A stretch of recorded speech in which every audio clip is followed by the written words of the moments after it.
Hello everyone, welcome to my mini vlog. আজকের ব্লগটি শুরু করছি রিহুর দুষ্টুমি দিয়ে।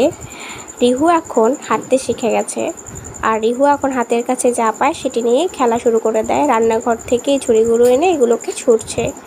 রিহু আজকে যাবে রিহুর মামার বাড়িতে, কারণ আমার বাবার বাড়িতে আছে বিপত্তারিণী পুজো, তাই বাবা এসেছে রিহু আর আমাকে নিয়ে যেতে।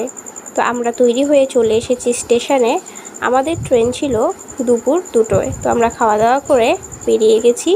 তো স্টেশনে বসে বসে ট্রেনের জন্য অপেক্ষা করছিলাম। আর রিহুর এটা ফার্স্ট ট্রেন জার্নি, তো খুব এক্সাইটেডও ছিল। আর স্টেশনের এদিক ওদিক তাকিয়ে তাকিয়ে সব ভালো করে দেখছিল। একটি করে ট্রেন যাচ্ছিল, আরও ট্রেনগুলো ভালো করে দেখছিল। তো এই তো আমরা অপেক্ষা করছি, আমাদের ট্রেন একটু লেট ছিল, চলে এসেছে আমাদের ট্রেন। এরপর উঠে গেছি আমরা ট্রেনে। আমাদের বাড়ি আমার শ্বশুর বাড়ি থেকে খুব একটা দূরত্বে নয়, একটি স্টেশন পরেই আমাদের বাড়ি। তো এই তো ট্রেন দেখতে দেখতে ছেড়েও দিল। আর রিহু সব কিছু ভালো করে দেখতে যাচ্ছে, কারণ ও প্রথমবার ট্রেনে চড়েছে।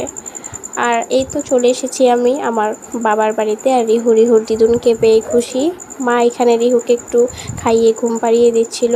আর এই তো আবার অনেক দিন পর আমার বাড়ির গোপুসোনাকে দেখলাম। আর এখানে তোমরা সবাই দেখতেই পাচ্ছ কালকের পুজোর জন্য সব কিছু এখানে এনে রাখা হয়েছে এবং সব জোগাড় করে রাখা হয়েছে। তারপর রিহু আমরা খাওয়া দাওয়া করে এখানেও রিহুর মামার সঙ্গে খেলতে ব্যস্ত। মামার সঙ্গে রিহু বড্ড খেলতে ভালোবাসে। এরপর আমি আর কোনো ক্লিপ নিইনি, সন্ধ্যাবেলা 1 কাপ চা খেয়ে নিলাম। তো আমার আজকের ভিডিওটি এতটুকুই। বাই।